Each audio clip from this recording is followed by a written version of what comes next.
היי כולם, שלום, ברוכים הבאים לעוד סרטון שלנו. והיום אנחנו נעסוק במסכות. כל מיני מסכות שבעצם בזוגיות אנשים שמים, בני הזוג, לפעמים אחד מהם. אבל לפני שנתחיל עם זה, אתם הגעתם למחושפת, אני קהלי איתכם, ואני רוצה קודם להתייחס לשאלה ששאלו אותי, איך נפטרים או איך יוצאים בזוגיות שהיא לא בריאה. אז כמובן שהתשובה הלקונית היא פשוט לקום וללכת, אבל זה לא כזה פשוט, כי לפעמים יש ילדים, לפעמים זוגיות מורכבת מדי, אז איך יוצאים מזוגיות כזו זה קצת מסובך לענות על זה כשלא יודעים את כל התשובות בעצם או את כל המצב בזוגיות עצמה. מה שכן, אני אתן כמה דוגמאות של דברים שיכולים להעיד על כך שהזוגיות כבר לא כל כך היא מאבדת. אז קודם כל יש לנו את הנושא של לקחת את הריבים ולצאת איתם מחוץ לבית. כל זמן שהריבים ביניכם נמצאים בתוך הבית, אבל ברגע שיוצאים איתם החוצה משהו פה מאבד. עוד דבר שיכול להיות זה כשמתחילים לשאול אנשים אחרים מה דעתם על הזוגיות שלנו. כי כשטוב לנו אנחנו יודעים שהזוגיות טובה, לא מעניין אותנו מה אנשים אומרים מסביב, זה פשוט לא מעניין. אבל אם אנחנו מתחילים לשאול אנשים איך הם רואים, כנראה שיש שם משהו שהוא כבר לא כמו שהיה פעם. עוד דבר שיכול להיות, כשמתחילים לחטט בטלפון, לבדוק מה קורה, לנסות לחפש בבגדים, סימן שמשהו פה הולך לאיבוד בתוך הזוגיות הזו. מה עוד יכול להיות למשל?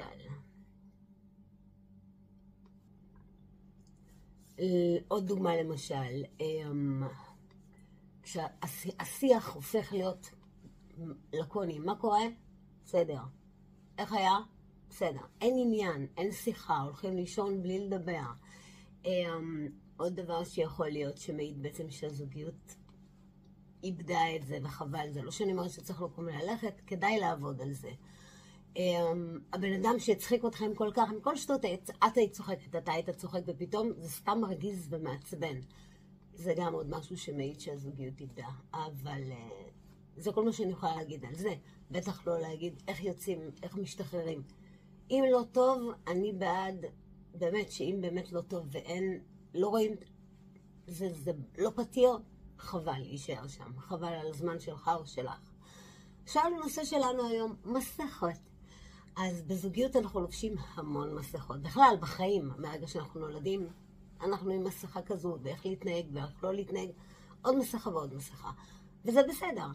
אבל יש מצבים שמסכות שאנחנו שמים בזוגיות, או שבני הזוג שמים אותם, זה מעיד על דברים שמעבר. אז היום אני אראה לכם תכף 4 קלפים מהסדרה של אושר, כאשר בפועל לא השארתי למטה את השם של הקלף, כי זה לא העניין. אני רוצה שתסתכלו על הקלפים, תכף אני אציג אותם, תסתכלו, תתמקדו, תעשו פאוז אפילו, ותראו מה מושך אתכם. עכשיו, לכל אחד מהם אני נתתי מבחינתי שם של מסכה, שגם אותה אני לא אומר רק אחרי, כדי שזה לא יגרום לכם לבחור במסכה מסוימת. תפתרו לאיזה קלף אתם מתחברים, ואז נבחר קלף, נעשה עליו פתיחה שמעידה על מה זה אומר, ואם אתם מתחברים לזה, אז אני אגיד לכם את זה שנתתי לאותה מסכה או לאותו קלף. אז אנחנו נתחיל. נוריד את המצלמה למטה, נפתח את הקלפים, בואו נצא לדרך.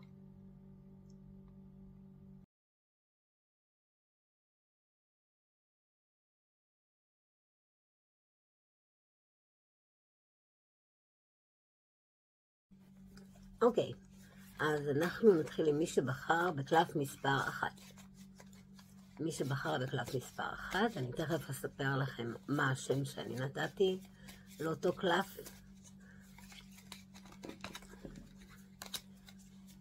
מי שבחר בקלף מספר 1, אז איזו מסכה יש בזוגיות?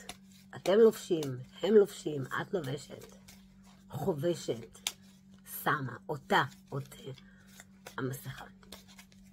אוקיי, אנחנו נשים 1, 2, 3, 4, 5. 5 קלפים.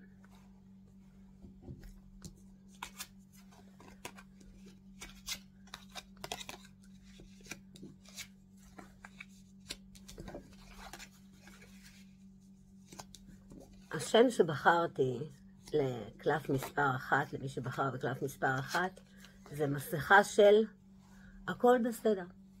מה קורה? הכל בסדר. לפעמים בתוך הזוגיות קורה שאחד מבני הזוג, גם אם הוא מרגיש כעס, וגם זה הוא פשוט מעדיף להגיד שכן הכל בסדר. יכול להיות כל מיני סיבות. לפעמים חוסר רצון להתמודד עם הבן זוג שלו, או עם הבת זוג שלו. לפעמים אנחנו רוצים להגן על בני הזוג שלנו, ואנחנו מעדיפים פשוט לא להגיד את האמת כדי שהם לא ייפגעו. או לפעמים כדי להגן על עצמנו מתוך פחד או מתוך כל דבר. אז כמו שרואים כאן, גם בקלפים כאן, רואים שיש פה סוג של רמאות מסוימת. יש פה עצבות, יש עצבות מסוימת, יש ייאוש קטן, אבל בפועל נראה שהכל בסדר, כן. כששואלים אתכם אם זה אתם או אם זה בני הזוג, שימו לב. אתם נמצאים בזוגיות של הכל בסדר. מה הכוונה? או אתם או בני הזוג, בנות הזוג שלכם, מעדיפים להגיד שהכל בסדר מאשר לדבר על באמת מה שקורה איתם. יכול להיות שלא טוב להם בעבודה, או לכם לא טוב בעבודה. משהו מפריע, משהו לא טוב, אבל לא משתפים. לא משתפים בכלל, כאילו. שימו לב, אם אתם נמצאים בזוגיות כזו שהפרטנר שלכם מעדיף להגיד שכן, הכל בסדר, לכל תשובה שלא תהיה, אם היא אומרת לך, או אם הוא אומר לך, או אם זה אתם שעונים את התשובה הזו, במקום להגיד באמת, זה לא בריא. זה סוג של שקר, ומי שנמצא איתכם, או בני הזוג, אחד מבני הזוג שעונה ככה, השני בטוח שהכל בסדר, וזה בסוף, וזה ממשיך. אבל זה יותר ויותר ויותר יחמיר, וזה לא בריא. המסכה הזו היא נחמדה, לפעמים אם אתם רוצים להגן על בני הזוג, בת הזוג או על עצמכם, אבל תדעו שמסכת הכל בסדר, היא לא באמת הכל בסדר. כי אתם מיואשים, או הם, אותו צד שאומר את זה, הוא בעצם מיואש. זה סוג של בריחה עבורו, וזה סוג של רמאות מסוימת, וחבל, וחבל, וחבל. אז מי שבחר בקלף מספר 1, זו המסכה שיש בזוגיות, כאילו הכל בסדר. בואו נעבור למי שבחר במסכה מספר 2. בקלף מספר 2, סליחה.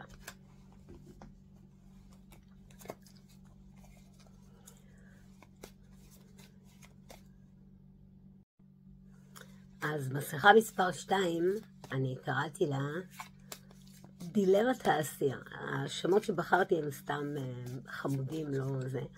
הכוונה היא, איך אני אסביר לכם, מה הבעיה בזוגיות כאן, איזו מסכה בעצם, על מה מדובר בעצם. בואו רגע.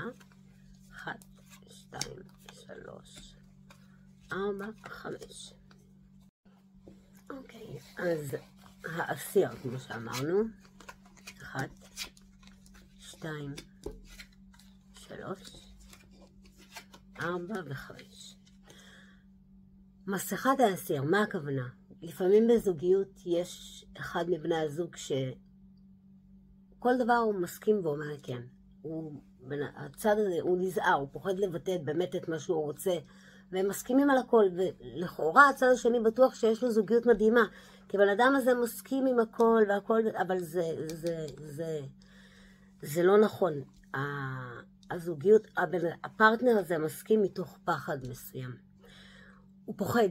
כנראה שמשהו, כשהוא היה קטן, אולי, שימו לב, זה יכול להיות שהבן או הבת זוג האלה, יש להם בעיה של ביטחון עצמי מאוד מאוד נמוך, והם לא עומדים על שלהם. הם ממש לא, הם מעדיפים להגיד שהכל בסדר, והכל כן, כן, מה שתחליטו, מה שתגידו. אין, אתם צודקים, את צודקת, אתה צודק, אבל זה לא נכון. זה בפועל, הבן אדם הזה ממש ממש שבור, הוא מסכים איתכם מתוך פחד. זה יכול להיות הבן זוג שלכם, הבת זוג שלכם, זה יכול להיות אתם, שמעדיפים להסכים מאשר להגיד מה שאתם חושבים, כאילו, וזה לא הדדי. למרות שהפרטנר השני בטוח שהכל בסדר. כאילו, איזה מושלם זה, אין, אנחנו מסכימים על הכל, כל הזמן, אין בינינו חיכוכים, הכל טוב, אין לנו, זה לא זה. יש פה בעיה, שהיא קשורה לילדות של הפרטנר הזה, של הבן או הבת זוג האלה.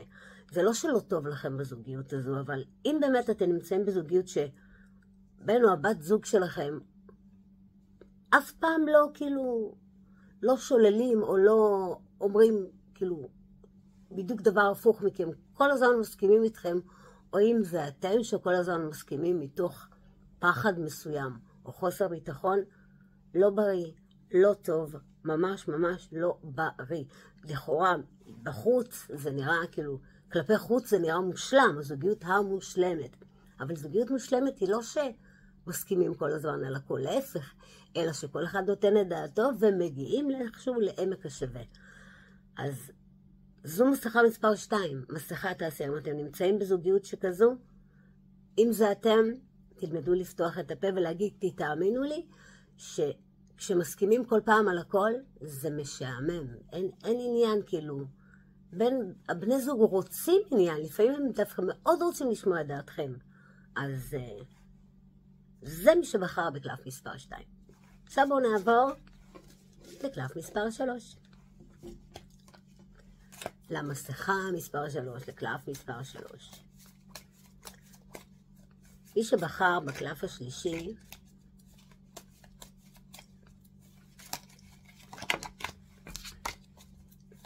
בואו נראה.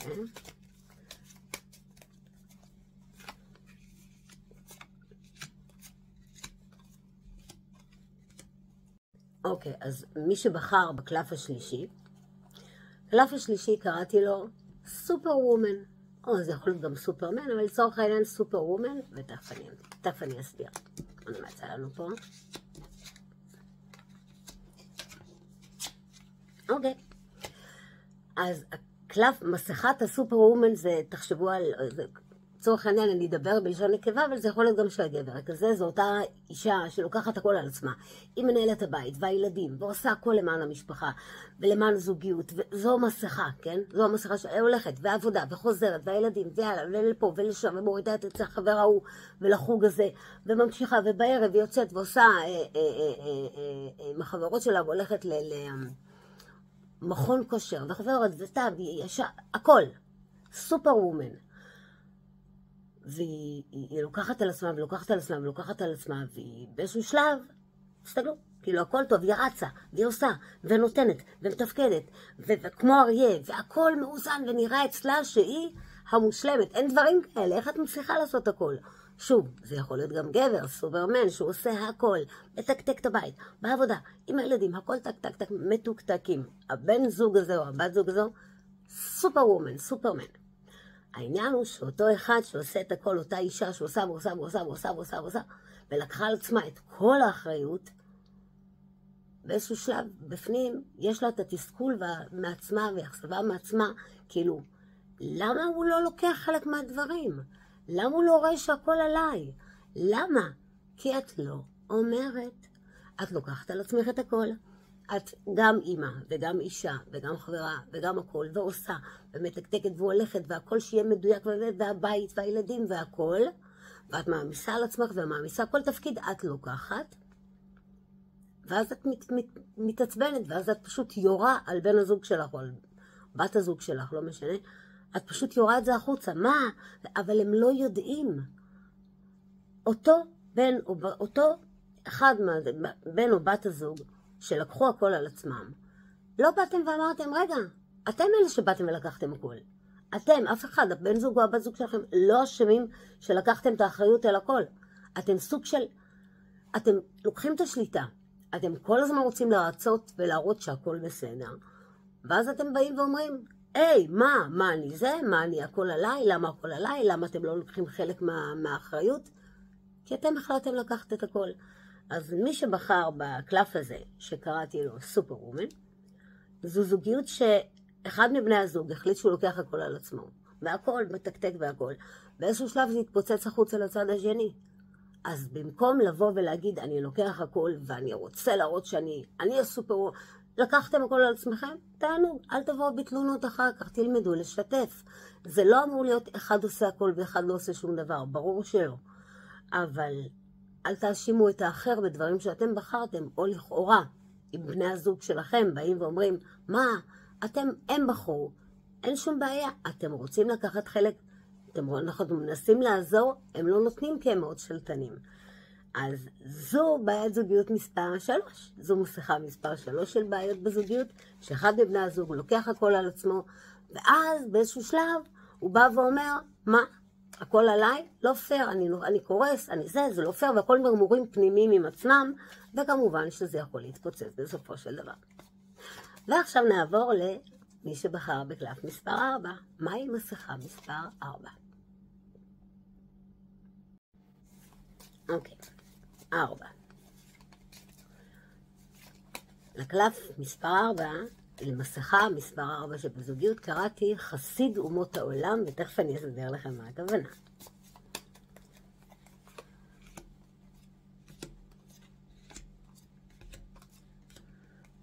אוקיי.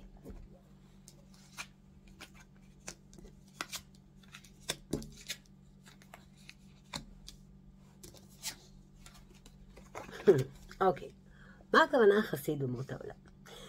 לפעמים יש בן זוג שכלפי חוץ, מה שנקרא, שני הקלפים האלה, כלפי חוץ, הוא מציג את עצמו כאחד שמוכן לעזור לכל אחד, הוא נותן, הוא אוהב, רק שיגידו מה מומי, הוא שם. אבל בבית, בדיוק ההפך. אגואיסט, לא עוזר, לא מושיט יד שצריך, שום דבר. כלפי חוץ, מושלם, חסיד אומות העולם. כלפי פנים, בבית, בדיוק ההפך. זו זוגיות הזו, זו מסכה מספר 4 שנקראת, כמו שאמרנו, חסיד אומות העולם. אם אתם נמצאים בזוגיות כזו שהפרטנר שלכם, בן או בת הזוג שלכם, כל מי שצריך משהו, הם קופצים, הם שם, הם ייתנו את הנשמה.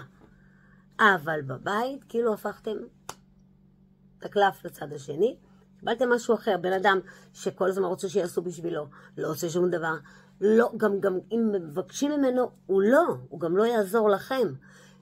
אין, זה מסכה, מה שנקרא שני צדדים הפוכים של המטבע, לא של המטבע, שני אנשים שונים. כאילו אתם אומרים, זה לא הגיוני. אנשים כאילו, ואתם, לא שאתם, זה יכול להיות שזה גם אתם, כאילו, לאנשים מסביב אתם תעשו הכל, אתם שם כמו שעון. בבית אתם בדיוק ההפך. אתם רוצים שיעשו עבורכם, אתם לא תנקפו אצבע. כאילו, יש הרבה כאלה. זו המסכה היותר ויותר ויותר מוכרת. אם אתם כאלה, זה לא פייר. ואם אתם נמצאים בזוגיות כזו שכלפי חוץ, הפרטנר שלכם, הבחורה שלך, הבחור שלך, הם כלפי חוץ, אנשים לא יכולים להגיד עליו דבר אחד רע. כאילו אין מלך, נסיך, אין דברים כאלה. ואז אתם תופסים את עצמכם כאילו, אתם לא מכירים אותו באמת. אז זו הייתה מסכה מספר 4 בזוגיות שהיא בעייתית, שנקראת חסיד אומות העולם. אלה היו 4 המסכות של פרובלמטיות בזוגיות. בזוגיות לבשת הרבה מסכות. אז אני ארים את המצלמה, היום אני לא אעשה עוד מסכה, אבל אני ארים את המצלמה ואנחנו נדבר עוד כמה שניות. מיד. אז אלה היו המסכות. כמו שאתם יודעים, אנחנו תמיד, מה זו מתמיד, יש לנו מסכה. יש כאלה שקוראים להם כובעים משלונים, כאילו, איזה כובע אתה נמצא היום. ויש מסכות שככה נולדנו, מגיל קטן, ברגע שנולדנו, אל תתנהגו ככה, כן תתנהגו ככה, זה אסור, זה מותר, פה מותר, ככה שם. ואנחנו לומדים לשים לנו על עצמנו עוד מסכה ועוד מסכה ועוד מסכה. וזה בסדר, זה סוג של משהו שמגן עלינו, סוג של משהו שמחביא מי שאנחנו. בדרך כלל כשמכירים אחד את השני בהתחלה, זה הכי הרבה מסכות, אנחנו מנסים להתאים את עצמנו למי שיושב מולנו בהתחלה שמאוד מוצא חן בעינינו, ואנחנו שמים כל מיני מסכות, ואז באיזשהו שלב אנחנו לא יכולים להישאר איתם, אנחנו רוצים להוציא אותן, ופה מתחילה הבעיה. אז נכון, מותר, וזה בסדר להשתמש במסכות, לפעמים עדיף. אנחנו מעדיפים להגיד שהכל בסדר, כדי לשמור על שלום בית, כדי לשמור על הזוגיות שלנו, כדי להגן על עצמנו לפעמים, גם לאו דווקא בזוגיות, במקומות עבודה או עם חברים. לא, אנחנו מסכימים, מעדיפים להסכים, מאשר להיכנס לכל מיני עימותים ותככים. אז מסכות, זה דבר שהוא built in אצלנו. אנחנו חיים ככה. מותר, יש גם מסכות שהן חיוביות, יש כאן אנשים בזוגיות שמעדיפים להכניס כל מיני סיפורים וכאלה, מסכות יזומות מה שנקרא, וזה גם בסדר, זה מחיה את הזוגיות. אבל אם אתם נמצאים בזוגיות שיש בה יותר מדי מסכות, שאתם שמים יותר מדי מסכות, או שאתם מרגישים שהזוגיות עצמה, כבר כל התחפושת במלאה, אנחנו כבר מחופשים למשהו שהוא לא אמיתי, תחשבו על זה. זהו, אני מקווה שנהנתם. אני מקווה, מי שעוד לא יצטרף, אני מקווה שתצטרפו, ותקליקו לייק אם בא לכם. תודה רבה שהייתם איתי. אני קהלי, חלי, שיהיה לכם אחלה, אחלה יום, שבוע, זוגיות ואהבה. יאללה ביי.